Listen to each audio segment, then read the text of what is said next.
Thank you so much for joining us on this first part of your journey into understanding more about family estrangement, and hopefully the first steps to joining part of our mini team, really, of people that know a lot more about this subject that we can help you to help others. So I'm here with Dr. Joshua Coleman. Hi, Josh. Hey, Becca. Good to see you again. Really nice to see you over there in San Francisco. Um, so the first thing we kind of thought to do would be to talk through some of the differences and similarities in the kind of support that estranged parents and estranged adult children need. Quite a few months ago, then we published a paper, myself and my colleague, Dr. Lucy Blake, around what people need from counsellors and what people need from helping professionals. The outcomes for this were really interesting and had distinct variation between the populations. So, for example, estranged parents were desperate for somebody to tell them what to do.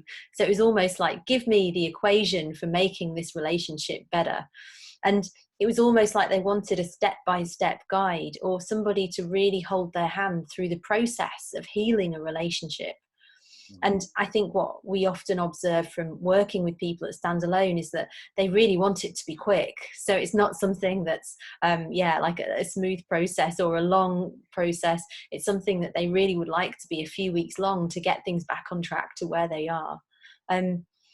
And I think in the adult child side of that study, people really needed space and they really needed acceptance and they really needed people to do the opposite and not tell them what to do.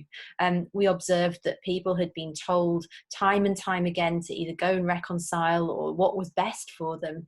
And really what they told us in that study was actually that they needed somebody to just listen to them and hold space and understand their problem and not necessarily guide them. Or if they did need guidance, let it be to an outcome that they decided.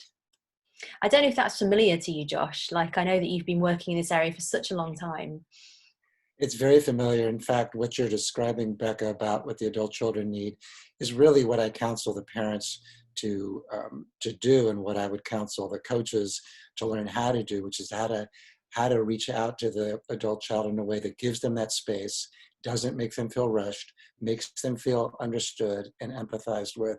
Because you really want to create the conditions where your adult child, where your client, who's the parent, is encouraging their adult child to want to reconcile, because that's what the parent wants. So my skill set that I want to teach you is how to learn how to coach parents to reach out to their adult child in a way that feels respectful to them and interested and loving and empathic and compassionate, because anything else is just going to fall on deaf ears. Anything else is just going to convince that adult estranged child that cutting you off was the right thing to do, and there's no way I'm opening that door back again. So, any thoughts more about that, Becca? Or? Yeah, and some of the research that we've done previously, again with the lovely Dr. Lucy Blake, has really pinpointed that often it is adult children that make that step away from the relationship, that perhaps it is them that feel that that relationship isn't working for them. And there are generational kind of, I suppose, conditions that mean that we're looking for well-being in our relationships, and we're looking for nurturance, and we're looking for love, and we're looking for all these concepts that perhaps were not expected in family relationships many generations ago. And that gives us that impetus of like, if we're not really experiencing that, then there is a reason to move away for our mental health, our physical health sometimes, and also for our general well-being in life if there's a big clash of values. What I would say is that in spite of us knowing that it is adult children kind of walking away, then it's never a decision that's set in stone often for people. It's something that's really often considered at every birthday, at every Christmas, every question that's asked of somebody about not having contact with a parent. This is something that is just not a fixed aspect of somebody's life. That's what the research says. So Yeah, just like, how do you relate to that? no, I think that I'm glad that you're talking about that, because every estranged parent in my practice, particularly during the COVID-19 era, says, well, my kid isn't calling me. They must hate me. They don't love me. And what I typically say to them is similar to what you're saying, Beck, is they actually in all likelihood feel a certain amount of guilt about it, or sadness, or regret, or it's a source of internal debate with them about it. So helping parents understand what the inner life of their adult child is actually like is critical, because those parents who just feel mad and contemptuous and just feel like, this kid owes me, or they're just being selfish, they're never going to reconcile with their adult child. They'll just turn their adult child away. So really, part of the reason I'm so excited to team up with Becca is that we both have the other, I have the parents in my ear, and Becca has the adult child in her ear. And we actually both work with both populations. I work with estranged adult children, particularly in the family work I do. And Becca's developed all these wonderful support groups for estranged parents as well. So neither of us has a particularly tribal view of this. This is why we really want to stand together. Yeah, and I think it's really important not to be tribal, because there are kind of aspects that are shared with both populations too that are really important to understand. So that sense of social isolation and shame is something that both parents and adult children face if they're not in contact. And also just that quandary of what to do at Christmas time, or what to do at these family holiday moments where if our colleagues are talking to us, or if other people, our friends, are questioning us about what we're doing, like, where, how do you answer those? How do you communicate? It's a really, really difficult time for people often in those kind of moments. So I think that sense of shame and stigma is one that's very much shared. I think that's right. I think both estranged adult children and parents feel like, well, how can I talk to other people about this, because they're going to just blame me or feel like I'm not being a good person or a good family member. So that feeling of shame and isolation is very prevalent with both the adult children and the parents. Both have problems communicating, or it's common for them to have issues communicating about differences in values or identities, sexuality, managing birthdays, holidays, weddings, other events, knowing whether or how to communicate their feelings to the other person, but for the parent to communicate their feelings, for the adult child to communicate theirs. From the parent's perspective, very common sources of conflict or concern are how to manage difficult sons-in-laws or daughters-in-laws, who are sometimes the gatekeeper to the access to the adult child or the grandchildren, how to stay in contact with grandchildren when they've been cut off from them, source of enormous pain for estranged grandparents. How to write the amends letter, something we're going to spend a lot of time about, making decisions about money and estate planning if a kid's not talking to you for years, helping the parent make a healthy decision about that, deciding whether to keep trying or where maybe when it's best to just completely stop trying. So what do you think the estranged adult children need the most help with typically, Becca, in your experience?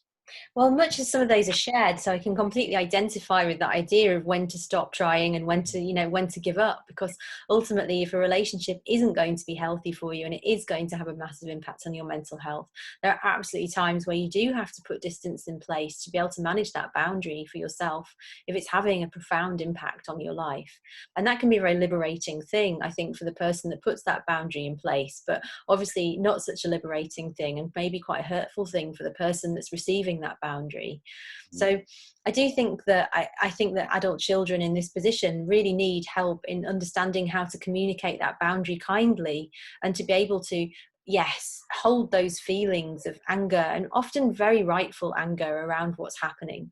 I would like to say right now, as a bit of a myth busting kind of piece, that lots of people approach me in the press saying, oh, isn't estrangement just about having an argument at a wedding and then things fall apart forever?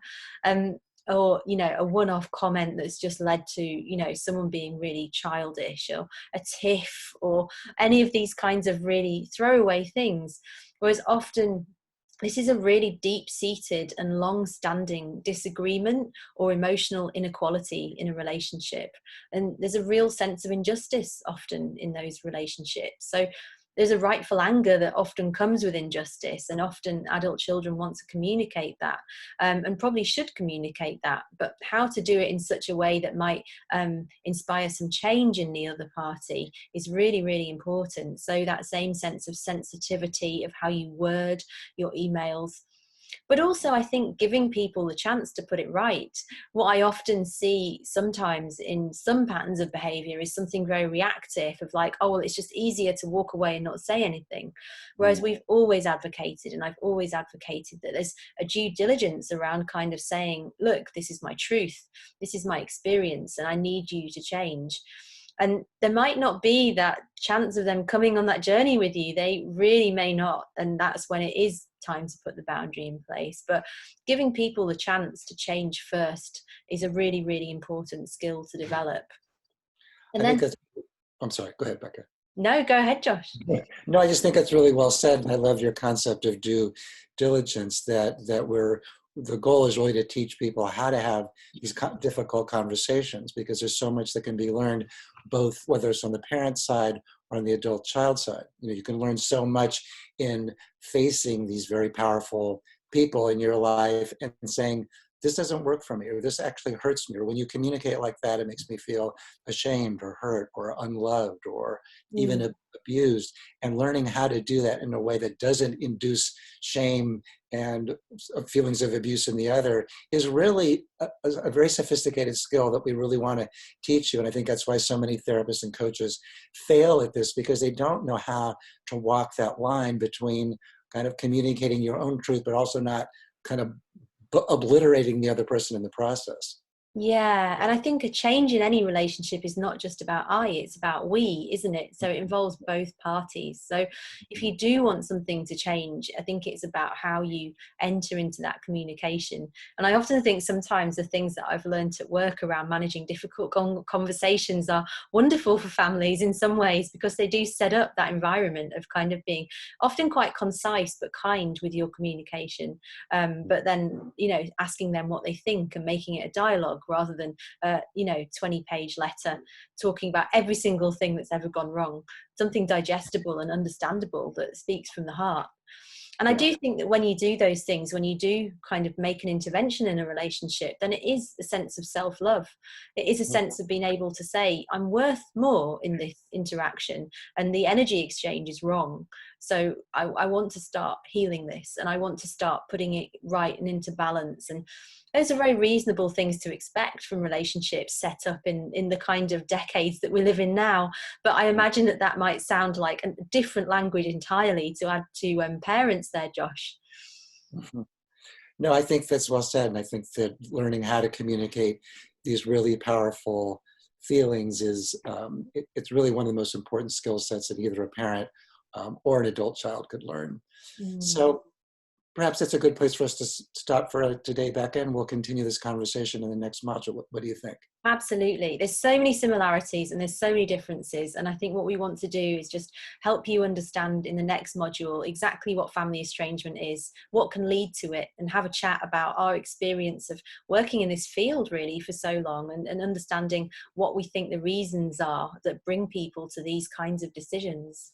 Mhm. And how to help you not make the mistakes that so many other therapists and coaches seem to be making these days. Absolutely. All right. Take care. Take care. So long.